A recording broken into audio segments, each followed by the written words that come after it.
Hey y'all, I'm your host, Aaron Smith of the Offshore Marine Service Association. Each Friday, I'll bring you the Offshore Briefing, a quick rundown of the week's notable developments, updates, and news you need to know in the offshore space. Whether you're on deck or at your desk, we're glad you're here. Welcome, everyone, to Maritime in America, the Offshore Briefing.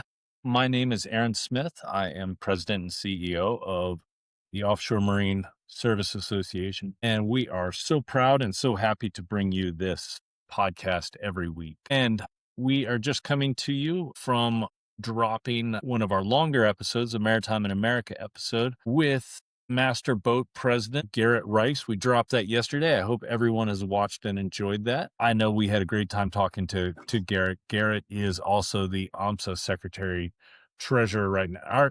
He's the AMSA He's the vice chair. Vice Chairman. Yes. Yeah. He was Secretary Treasurer last year. I forgot we've turned the calendar. So I hope everyone, I just wanted to say that right up top. I hope everyone, if you haven't, please go back and watch that episode. It's a great episode about shipbuilding, and just all of the challenges and opportunities that Garrett sees, and a lot of good things about working with family in there too. So wanted to say that right at the outset of today. Please go watch that episode. And then with that, I want to introduce my co-host, as always, Ashley Smith and Angel Johnson. How are y'all doing? I'm great. How are you? Doing good today. Good. So what is, who wants to go first? I'll go first. Okay. If you don't mind, Angel. I don't mind. I was going to say age before beauty, but that's insulting me for being old. You are. I was trying to, anywho, I'm not braining today. What I really want to talk about is how the LHSAA soccer schedule is absurd, but I'm not going to go into that right now. That'll save that for another day. It's exclusively based on temperature, apparently. But also, Aaron, if you look at the power ratings, it is, I truly don't understand it. St. Joseph's Academy is Division 1, and their power rating is 14.92. We are Division 3, and our number 1 is power rating 17.27. Yeah, well. Anyway, sorry, I will come back to that another day, because I really wanted to talk to everybody about our regulatory meeting next Wednesday. Yes. February 4th in Homa. I sent a reminder to the membership. I would love feedback. We're just going to kind of go through things. I'm hoping to have some cybersecurity updates for everyone, specifically with the work. What was it called? The work direction? Work instruction, yeah. And work instructions that were sent out. Yes.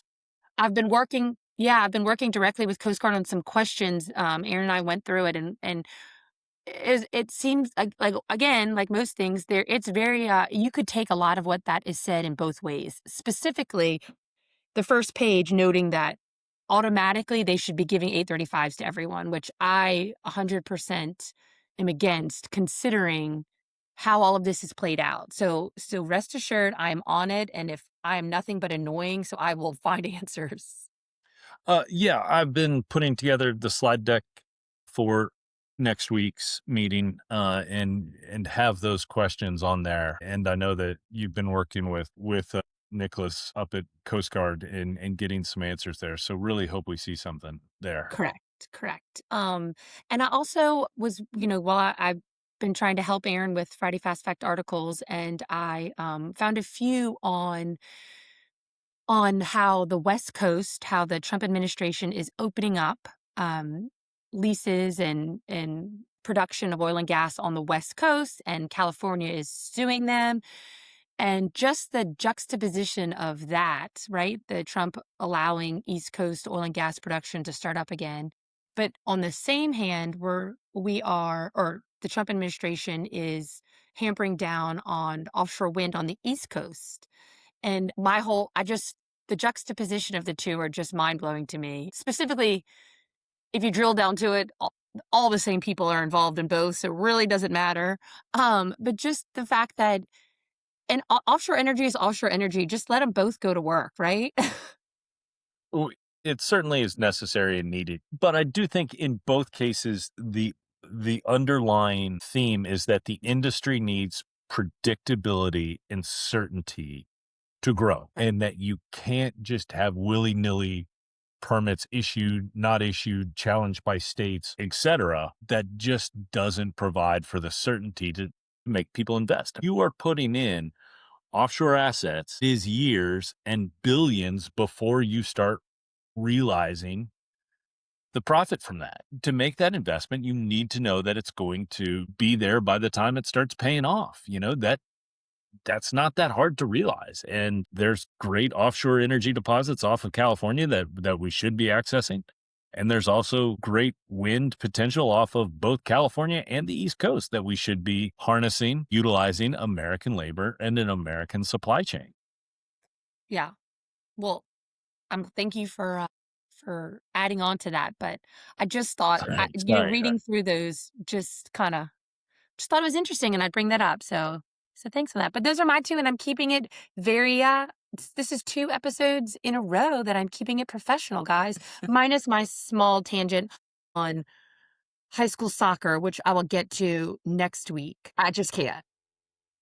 Well, that rolls over into mine, actually. So I was also looking for articles, and I came across one that raved about how the Gulf, brings in lots of jobs and opportunities for America.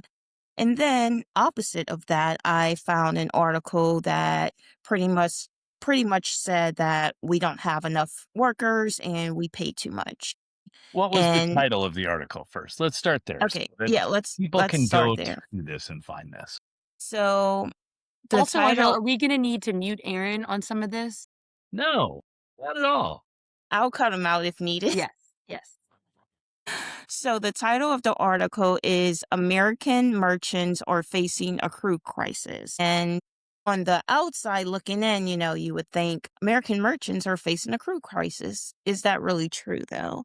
And I think that my main thing when I saw this was that a lot of these articles are written by people who are not in the industry, in the maritime industry, and they just rely on reports and numbers and charts written by other people who probably don't work in the industry either. And so what ends up happening is things, regulations, policies get made based on these things. But let's go through the article. So the biggest claim of the article is Well, that there's.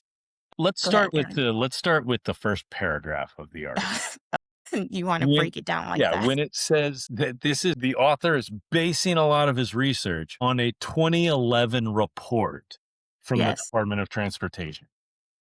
Mind you, this article is January 23 of 2026. Yeah. So you are using a report that is 15 years old to start with. Cool. I mean, we apparently, utilizing that date, apparently the author's 6th grade report card is also relevant. Oh goodness. But so let's get back to the problem. So they talk about the shortage of American workers and that ships can't find people to crew them. However, there isn't a worker shortage. I mean, or Aaron, step in if I'm wrong about this, but like outside of America, is there shortages? Like, is this abnormal of the quote unquote shortage that we have right now? Yeah, the author says there's a shortage of American mariners, and therefore we need to use international mariners.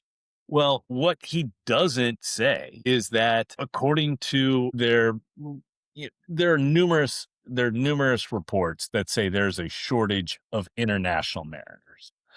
I think maybe one of the better ones is from BIMCO, the Baltic International Maritime Council, and the International Chamber of Shipping. They reported, and this report came from 2021, so a decade more recent than what the author is citing, they said that there is an estimated shortage of 26,000 officers. And that shortage was expected to triple by 2026.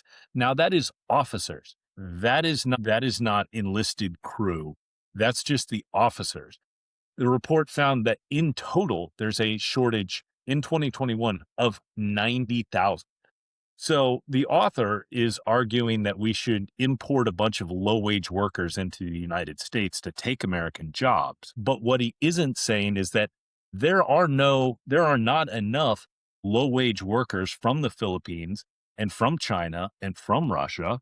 And I'm not just pulling those countries out of a hat. According to BIMCO and the International Chamber of Shipping, the largest sources of international mariners are India, China, Russia, the Philippines, and Ukraine. At least two of those places, I don't want people coming into the United States to work from. So let's start there. All right. Now, let's continue. Sorry. Yes. So they want to hire foreign workers to, you know, make up this shortage that we have. And so it also criticizes the Jones Act because the Jones Act requires American vessels to hire American crews. That's exactly what the Jones Act is supposed to do. It's not like Yeah. the Jones Act is doing anything outside of what it's supposed to do. So I'm not understanding why, I don't understand that simple solution as the article says. It would be a simple solution to just lower that requirement. But I mean, that's the point of the Jones Act, is to make sure that American workers have a job and are benefiting from where they live. Because if we didn't have that, of course, everyone's going to hire cheaper labor. You're always going to go with the cheaper option. Well, not always, but you're going to go with the cheaper option if you have that option. So why is it even being considered a solution to hire foreign Yeah, workers? it's not. This is, one PhD candidate's opinion. And I would note, Oh yeah, I do want to note that this is an opinion piece. yes, I would also note that what I found interesting, one of the quote unquote statistics that was pulled out of it is the author said that there are now only 13,000 American mariners. That's not so. And fortunately, it provides a hyperlink to where that site came from. And it's interesting because most of the sites he cites are from MARAD, but that site apparently it comes from the Armed Forces Superstore for 13,000. That seems like an odd place to find a site for that.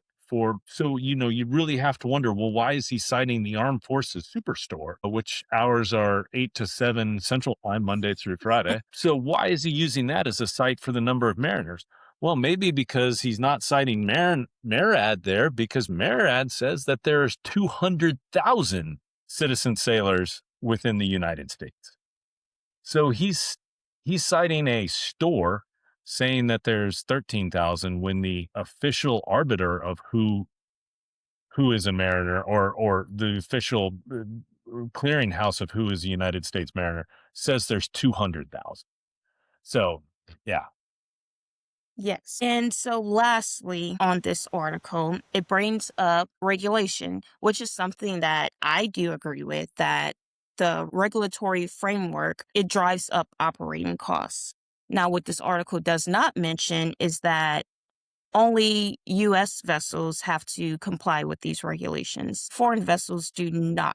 They are not, and these regulations are not enforced on foreign vessels, which means, of course, that's going to make it cheaper for foreign labor or foreign vessels Yeah. because they don't have to comply with the expensive regulations. One that just came out was penetration testing, which is, what's that number? That Coast Guard said that number is $10,000 per test. So, and it would have to be done on every 5 years. Again, that would be to test the cyber resiliency of each vessel's cybersecurity defense system. So the Coast Guard estimates it at 10,000 per vessel.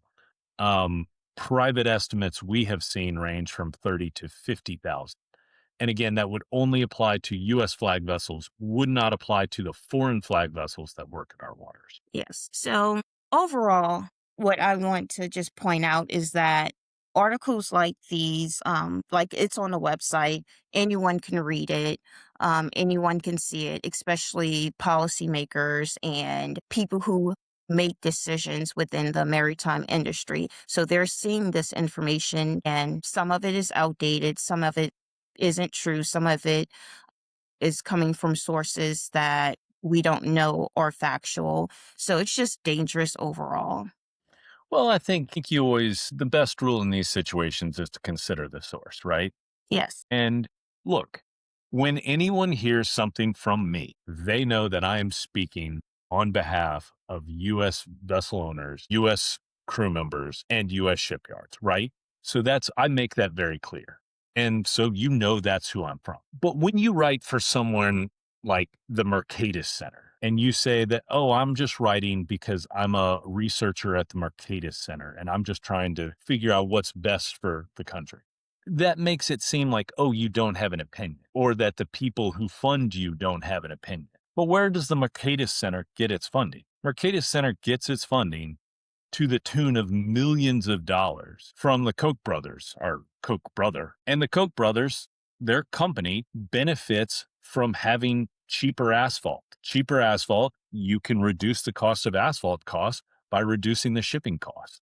So could it be that they are funding the Mercatus Center and then asking that Mercatus Center personnel write papers against the Jones Act because they would rather have foreigners come into the United States, take jobs from Americans so that they can move asphalt more at a lower cost? I think that's what's happening here, and that's what this article is from. That's it for me. I was like, I think you opened up a can of worms for Aaron. He doesn't ever have to talk again. I apologize to all the listeners. I should I have just haven't even stayed gone on to the my Adam Smith soapbox. portion of this. I should have stayed on my soapbox for Louisiana High School Athletic Association girls soccer. Whew. Well, that was all good because I did like this story because it is, look, I mean, I'm laughing. I'm in all yes. seriousness. It really is a great article because to Angel's point, Well, and I just anyone think can the read this. author should come out and say what Right. dances around it, but say what you mean. When he says the crew cost problem must be addressed if America wants to make shipping more affordable and competitive. When he says the crew cost problem, what he's really saying is Americans are paid too much money. We should import foreigners that will work for less money into the United States. Just say that, buddy. I'm not gonna mock you and question where your stats Wait, from. how did we get back on your soapbox? Rewind. No, I think that's important to say. Like, say what you mean. No What one this, ever says what they mean, yeah, Aaron. This is the world we live in. what this person means is, I don't want Americans to have jobs. I want other people to have jobs. That's it. Or I just what it Which would means is happen if everybody we wants to open the do it. door It has for the nothing to do Lord? with wanting other people to have jobs. Everyone just wants to do everything cheap, and that's how it happens. It's all about money, Right. honey. And we can't have the life we want to have in this country if we are engaged into a race to the bottom. Agreed. Good. And with that, I think that I was going to go, but I think you touched on what I wanted to talk about, the work instruction on for yeah, the flagger training. But I know that we're going to cover that at the regulatory meeting on Tuesday, and I know that you mentioned it as well. Like you said, we've gone through this, and there are some words in these things that I think will trip up a lot of people, and I'm glad that the Coast Guard is listening to us on these things because, yeah, there's a lot of words that could trip up and could cause some enforcement actions when the companies have done everything correctly, but the Coast Guard asked the wrong person the wrong question. And because that person cannot answer an impossible question, you get enforcement against you. That's not how this is designed to work. So I'm glad the Coast Guard's listening to us and we can prevent that. And regulatory meeting is Wednesday. You said Tuesday. Oh, did I? I'm Yeah. sorry. Yes, it is Wednesday. All right. Well, good. Well, is there anything else? Any other I was talking with my microphone. Jeez. I was like, why aren't Angela and Aaron listening to me?